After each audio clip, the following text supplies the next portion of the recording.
look at this, we have shapes that don't make sense. We've got lines that are all over the place. We've got letters of the alphabet that make absolutely no words.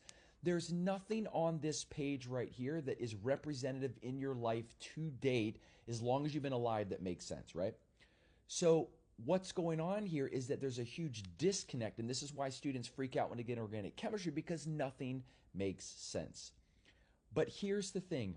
I want you to start thinking like a doctor today so you can start acing organic chemistry today. So when we have information like this that is overwhelming, maybe too much, not really sure where to start, what are we going to do first as a great physician or doctor? We're going to triage. We need to find out what's most important.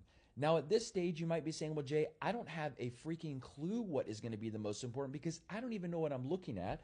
I haven't started taking the class, or some of you might have started taking it. I don't even know what this is, Jay. But here's the thing. First, let's take a breath. Let's step back and start to look at this, not trying to understand what's on the screen, but how can we triage it in a way that we already know how to do, okay? Now that might not make sense, but when I show this to you, you're gonna realize this isn't rocket science, this isn't brain surgery, but it will be life-changing when you see it because you're gonna start to see organic chemistry different. What if we decided to take this and just simplify it into this? All of you understand what this is. We now have sections. We have a left, we have a right, we have an up, and we have a down. Now we haven't solved what those things are, but when we've chunked this down into sections, we can start to figure out, cool, like where do we go from here? So now that we've triaged this to figure out how we're going to make sense of this, what's the second thing we're going to do? We're going to do a differential diagnosis. Try to figure out, okay, now what in the world is going on here? So let's just go ahead and take one of these. We've already triaged this, so now we should be asking ourselves a very logical question. Is A important? Is the upper section important? Is the lower section? You know, so forth and so on. Like, how do we do this? And what we're going to do is we're going to find out in this case, or in most cases, these are going to be the most important points. Now, let me explain how I know this. At least in the United States, I know all countries don't do this, we tend to read from left to right to top to bottom.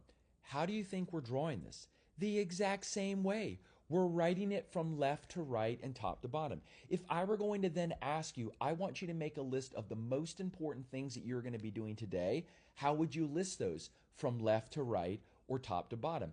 And one last thing I want to ask you is, oh, by the way, what would you put first?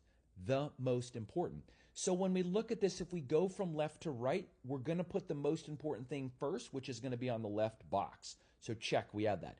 Now, if we go to the middle section and we go from top to bottom, one is more important than two. So now let's look at one. We've got something, comma, something.